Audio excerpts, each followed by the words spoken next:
नमस्कार साथियों, स्वागत है आप सभी का आपके अपने YouTube channel Kedarnath classes Uttarakhand में। और रात के 10 बजे हम उत्तराखंड खजाना क्लासेस को आपके सामने लेकर आए हैं और 10 बज चुके हैं। क्लास आपके सामने है। जैसा कि इसमें हम आपके 36 क्वेश्चन कराते हैं। लगभग लगभग इतने क्वेश्चन रहते हैं, तो कोई क्वेश्चन अगर गलत हो जाए, जैसे लास्ट वीडियो में क्वेश्चन गलत हुआ था कि कुमाऊं का बेताज बादशाह किसे कहा जाता है, तो वहाँ गलती से आपके हर्षदेव जोशी जी आंसर बोल गए थे, लेकिन आंसर हैनी रैम जी था। तो जो क्वेश्चन कभी गलत हो जाता है बाई चांस भूल बस, तो उसका करेक्ट करके आंसर हम बाद में कमेंट्स बॉक्स में दे देते हैं। तो प्लीज़ आप एक बार कमेंट्स बॉक्स को चेक कर लिया कीजिए, जिससे कि आपका क्वेश्चन गलत ना हो। अगर आपने उसको गलत पढ़ लिया और एग्जाम में आपका वही क्वेश्चन आ गया तो एक नंबर कट हो सकता है ना। इसलिए आप कमेंट्स बॉक्स में जाकर उसे देख लिया कीजिए। साथ ही साथ हमारे आप टेलीग्राम चैनल पर व्हाट्सएप ग्रुप से भी जुड़ सकते हैं, जिन सभी का लिंक आपको डिस्क्रिप्शन में मिलेगा। इस प्रकार के टेस्ट हम बनाते हैं, ये आपके आगामी परीक्षाएं वीडियो बीपीडीओ आरओ क्लर्क और आपके पुलिस पटवारी इन सभी के लिए कारगर हैं। और इन सभी जो हमने अभी तक पार्ट जितने बनाए हैं 4 से 5 पार्ट, उन सब का लिंक आपको मतलब डिस्क्रिप्शन में प्लेलिस्ट का लिंक दे दूंगा, वहाँ पे आप जाके देख सकते हैं या आप सर्च कर सकते हैं प्लेलिस्ट में जाकर उत्तराखंड खजाना क्लास या उत्तराखंड वीडियो क्लास। उन दोनों में से आपको वीडियो मिल जाएंगी। तो चलिएगा, आज की वीडियो की हम शुरुआत करते हैं। प्रश्न नंबर 1 है, उत्तराखंड का राज्य वृक्ष क्या है? तो उत्तराखंड का जो राज्य वृक्ष है, बहुत सिंपल सा क्वेश्चन है, तो आपका बुरांस हो जाएगा। देखिएगा, फिर आयोग का थोड़ा अपना स्तर बदला है प्रश्न पत्र बनाने का। पिछले 2 से 3 पेपर को अगर हम देखें आपके आबकारी, और जो आपके आज 14 फरवरी को उत्तराखंड फॉरेस्ट गार्ड का री एग्जाम हुआ है, उसका पेपर के स्तर को देखिएगा। परीक्षा वाणी से फिर से क्वेश्चन आने स्टार्ट हो गए, लेकिन क्वेश्चन थोड़े घुमा के दे रहे हैं। सिंपल वे में नहीं कि पहले आ जाता कि वो कुमाऊं केसरी कौन है या उत्तराखंड में कितनी लोकसभा सीट है।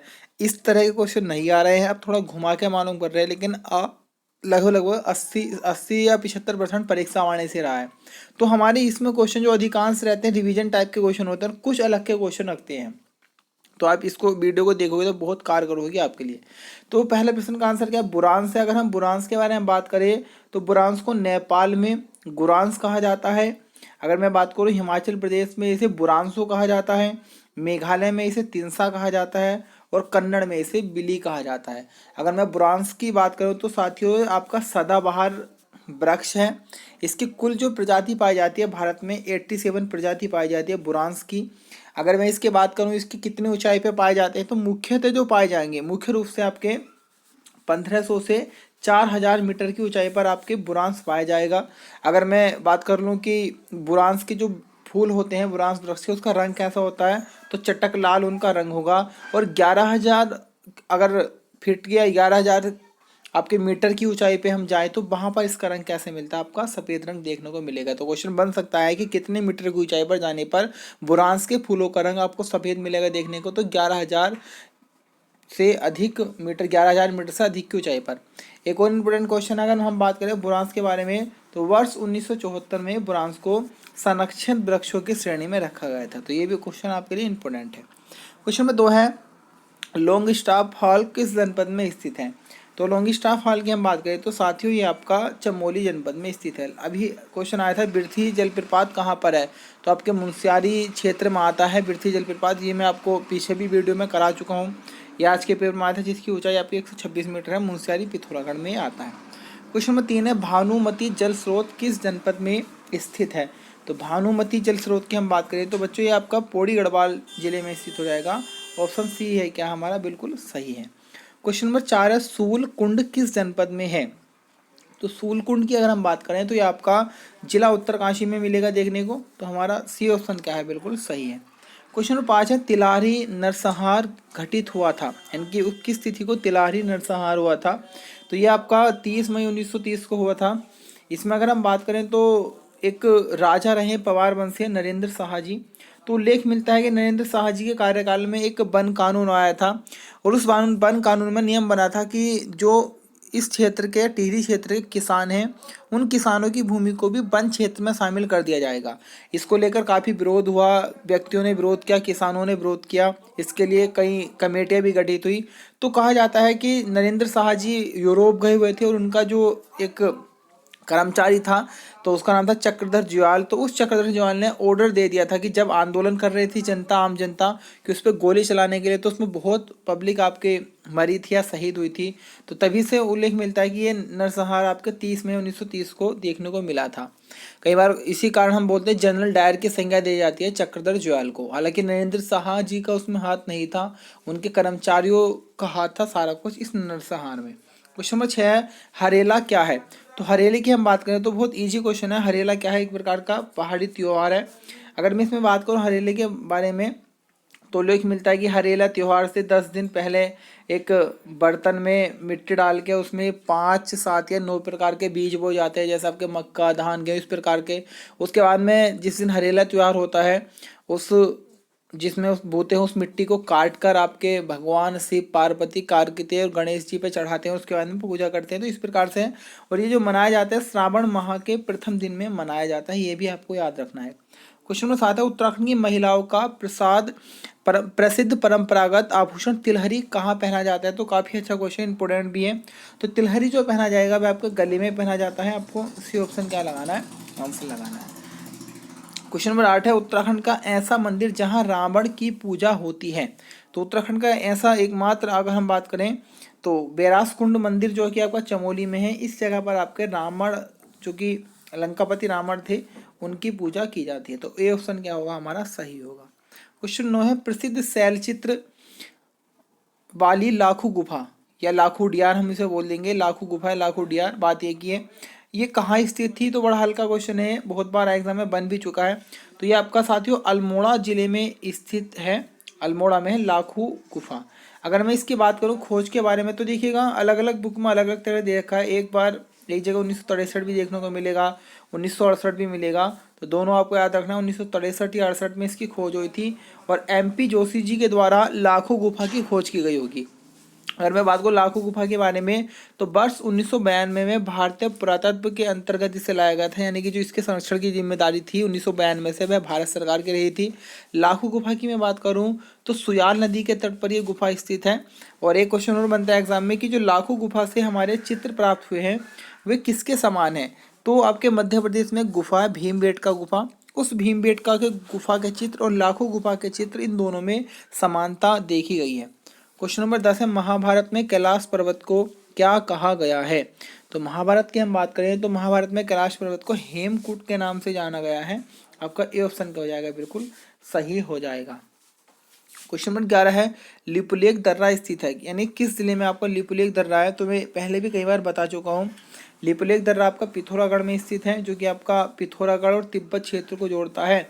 और यही वो दर्रा है जिससे आपकी कैलाश मानसरोवर यात्रा प्रवेश करती है तिब्बत में। लास्ट टाइम क्वेश्चन इस प्रकार से बना था आबकारी के एग्जाम में कि किस दर्रे से या किस स्थान से कैलाश मानसरोवर यात्रा आपकी प्रवेश कर जाती है तिब्बत में? तो लिपुलेख। एक बड़ा कंफ्यूजन वाला क्वेश्चन है, क्वेश्चन बनेगा ना कि कैलाश मानसरोवर का अंतिम बिंदु कौन सा है? तो क्या बताओगे? लिपुलेख। और अंतिम शिखर आएगा तो लगाना आपको नबी ढांग। ये देखने वाला क्वेश्चन है, काफी बार इस प्रकार के क्वेश्चन गलत हो जाते हैं। नंधौर दून किस जनपद में स्थित है? तो नंधौर दून की मैं बात करूँ तो देखिएगा ये वैसे आपका दोनों जगह आ जाएगा, उधम सिंह नगर नैनीताल में। आपको दोनों करके लगाना है, उधम सिंह नगर नैनीताल। अगर इस प्रकार के क्वेश्चन बनते हैं ना तो वहाँ पे स्टार मिल के आ जाता है, क्वेश्चन डिलीट होता है। तो उधम सिंह नगर और नैनीताल दोनों ही जगह पर ही आपको देखने को मिलेगा। निम्नलिखित में से कौन सा जलाशय उत्तराखंड में स्थित है? तो उत्तराखंड में तो सभी है, नानक सागर भी है आपका, आपके नैनीताल उधम सिंह नगर क्षेत्र में हरिद्वार आपका आ जा, वो हरिपुरा आपका आ जाता है, गुलरभोज उधम सिंह नगर में, 7 ताल आपके नैनीताल में। तो सभी क्या है जलाशय आपके उत्तराखंड क्षेत्र में स्थित है। क्वेश्चन नंबर 14 है, कत्यूरी राजवंश का संस्थापक कौन था? तो कत्यूरी राजवंश की हम बात करें तो सिंपल सा क्वेश्चन है, बहुत बार रिपीट आया है। बसंत देव जी के हैं कत्यूरी राजवंश के संस्थापक माने गए हैं। क्वेश्चन नंबर 15, निम्नलिखित में किस जिले में सबसे अधिक वन पाए जाते हैं? तो अभी हाल ही में जो अभी पेपर हुआ आज, वहाँ पे आया था कि सबसे कम वन कहाँ पाए जाते हैं। तो यहाँ पे क्या है, सबसे अधिक वन कहाँ पे है? तो सबसे अधिक वन बच्चों आपके पौड़ी गढ़वाल में देखने को मिलेंगे।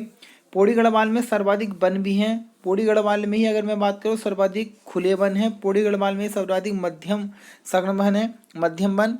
उसके बाद में अगर हम बात करें प्रतिशत में सर्वाधिक वन कहाँ पर है? नैनीताल में है।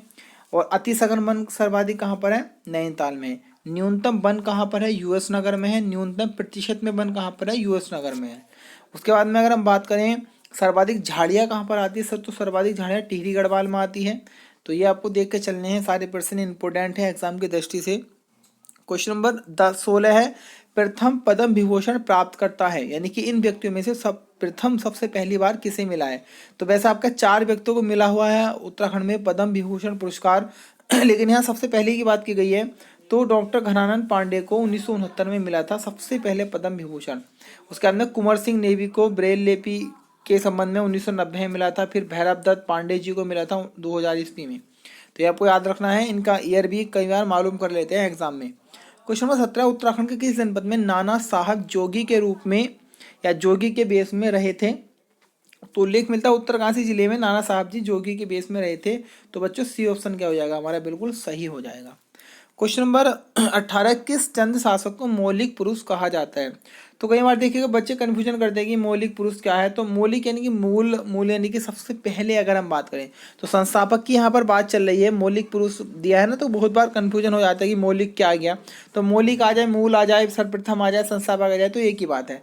तो ये मैं कल भी आपको वीडियो करा चुका हूँ। ये सोमचंद जी क्या है?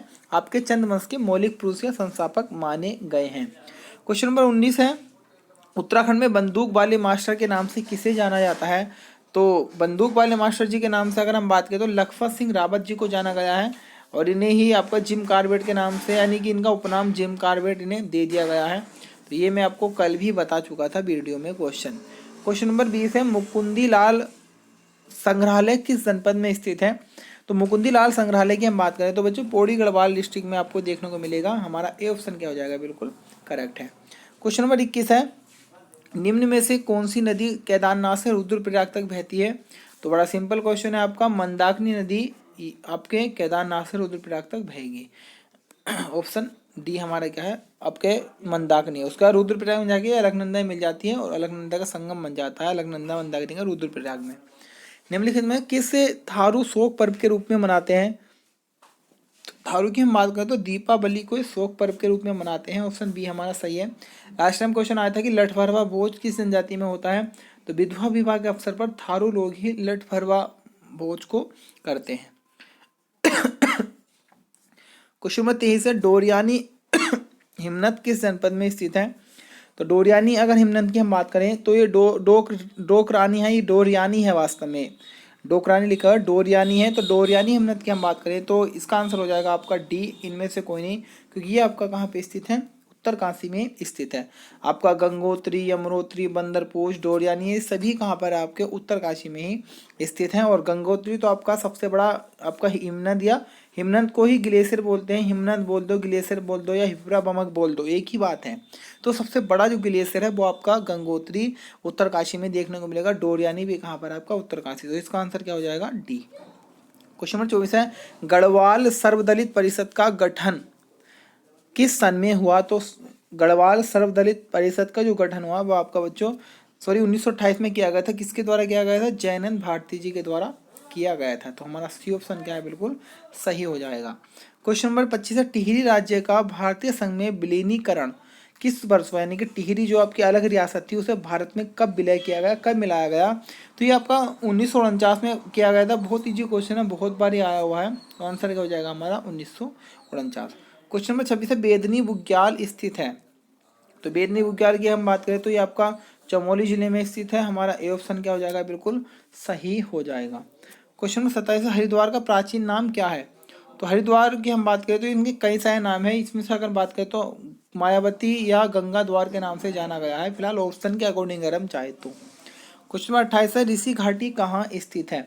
तो ऋषि घाटी की हम बात करें तो बच्चों ऋषि घाटी आपकी जिला चमोली में स्थित है। हमारा बी ऑप्शन क्या हो जाएगा? बिल्कुल सही हो जाएगा, ऋषि घाटी आपका चमोली।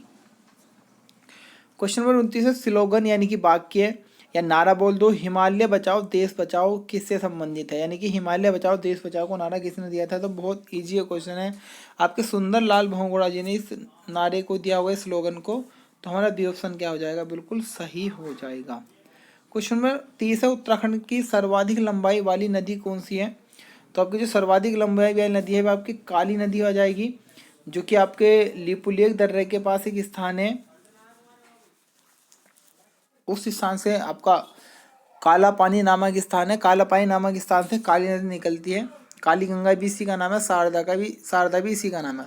उसके बाद ये बहती है और आपके एक स्थान है बरमदेव मंडी, उस बरमदेव मंडी से इसका नाम क्या पड़ जाता है, शारदा, और ये बाद में फिर नेपाल में प्रवेश कर जाती है। तो ये क्वेश्चन बनता है एग्जाम में कि काली नदी का नाम किस जगह से शारदा पड़ता है, तो चंपावत के बरमदेव मंडी से, और यहीं से आपके नेपाल क्षेत्र में जाएगी और शारदा नाम से जानी जाएगी। सबसे लंबी नदी है राज्य की, 252 किलोमीटर इसकी लंबाई देखने को मिलेगी। क्वेश्चन नंबर 31 है, भारत का प्रथम वन महाविद्यालय 1878 में स्थापित हुआ। तो ये आपका देहरादून में स्थापित हुआ था, FRI फॉरेस्ट रिसर्च इंस्टीट्यूट इसका वर्तमान में नाम है। हालांकि पहले इसका नाम कुछ और था लेकिन वर्तमान में यही नाम है।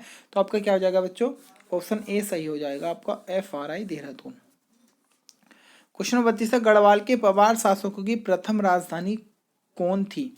तो आपको पता होगा कि चांदपुर गढ़ रही होगी सबसे पहले। अगर हम बात करें पवार शासकों की राजधानी, कनकपाल जी आए थे 888 में, उन्होंने स्थापना की थी पवार वंश की, और उस समय जो राजधानी थी वो क्या थी आपकी, चांदपुर गढ़ थी। तो हमारा डी ऑप्शन क्या है, श्रीनगर, वो सॉरी चांदपुर गढ़ हो जाएगा, ऑप्शन डी। क्वेश्चन नंबर 33 है, उत्तराखंड की प्रथम महिला पर्वतारोही हैं। हालांकि अगर हम बात करें इसका आंसर जो होगा वो होगा आपका बछेंद्री पाल जी, और 24 मई 1984 को एवरेस्ट को फतेह किया था बछेंद्री पाल जी ने, और ये भारत की पहली और विश्व की 4वीं महिला थी एवरेस्ट पर्वत को फतेह करने वाली।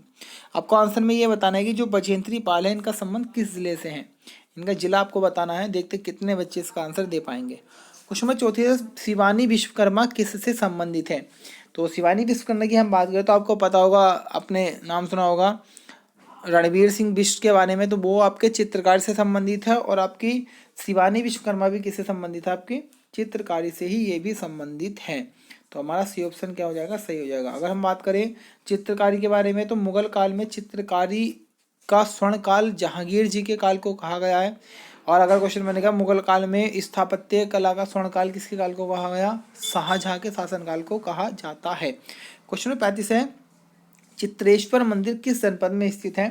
जो चित्रेश्वर मंदिर की मैं बात करूं तो बच्चों आपका अल्मोड़ा में स्थित है। हमारा ए ऑप्शन क्या हो जाएगा, बिल्कुल सही हो जाएगा। और आज का लास्ट प्रश्न है, काशीपुर यानी कि उधम सिंह नगर में स्थित है में किस त्योहार पर बाल सुंदरी या आपके चामुंडा देवी के मंदिर पर बड़ा मेला लगता है। तो वैसे अगर हम बात करें इस मेले के बारे में तो चैत्र माह में इसकी शुरुआत होती है चैती मेले की, जो कि मुख्य रूप से बोक्साव का एक महत्वपूर्ण मेला माना जाता है। तो जो इसमें जो सबसे बड़ा मेला लगता है वह अष्टमी के दिन लगता है। वैसे ये आपका 10 दिन मेला चलता है और सबसे बड़ा जो मेला लगेगा अष्टमी के दिन। उल्लेख मिलता है कि माँ बाल सुंदरी की सोने की मूर्ति इस दिन आपके मंदिर में रखी जाती है अष्टमी के दिन। काशीपुर की मैं बात करूँ तो आपके काशीपुर उधम सिंह नगर में स्थित है, और काशीपुर को जो नगर निगम बनाया गया था बच्चों तो वह 2013 में बनाया गया था। वैसे कुल 8 नगर निगम है आपके उत्तराखंड में। अगर मैं 8 नगर निगम की बात करूं तो आपका हरिद्वार प्लस हरिद्वार और हल्द्वानी की अगर हम बात करें तो इसको जो नगर निगम बनाया गया था वह बनाया गया था 2011 में। उसके बाद में आपका जो काशीपुर है प्लस रुद्रपुर को जो बनाया गया था नगर निगम तो यह बनाया गया था 2013 में। उसके बाद में अगर हम बात करें तो आपका ऋषिकेश प्लस कोटद्वार, इन्हें जो नगर निगम बनाया गया था बच्चों तो ऋषिकेश और कोटद्वार को जो नगर निगम आपका बनाया गया था ये भी हाल ही में 2017 में बनाया गया था। और अगर हम बात करें सबसे पहले नगर निगम तो वर्ष 1998 में सबसे पहले नगर निगम बनाया गया था आपके देहरादून को, जो कि सबसे पहला नगर निगम। तो ये 7 हो चुके हैं। 8वां आपको बताना है, 8वां है रुड़की, कि रुड़की को नगर निगम कब बनाया गया। तो 2 क्वेश्चन हो चुके हैं आपके। और आज की वीडियो में इतना ही। लगातार इसी प्रकार की वीडियो आपको मिलती रहेगी। अगर आपका प्यार इसी तरह बढ़ता रहा, वीडियो को लाइक करते रहेगा, कमेंट कीजिएगा, जितने भी कमेंट आएंगे उतना अच्छा मुझे लगता है और मैं और अच्छी से अच्छी वीडियो बनाने का प्रयास करता हूँ। और अपने जितने भी साथी हैं जो आपके उत्तराखंड से रिलेटेड कॉम्पिटिटिव एग्जाम की तैयारी कर रहे हैं तो उन्हें ये वीडियो शेयर करना ना भूलें। अधिक से अधिक आप शेयर करेंगे उतनी अधिक आपको हमारी इस वीडियो को पसंद किया जाएगा और मुझे भी अच्छा लगेगा और मैं भी एक से एक बेहतरीन वीडियो आपके लिए लेके ही आऊँगा। आज के लिए इतना ही। मिलेंगे कल फिर एक नवीनतम वीडियो के साथ।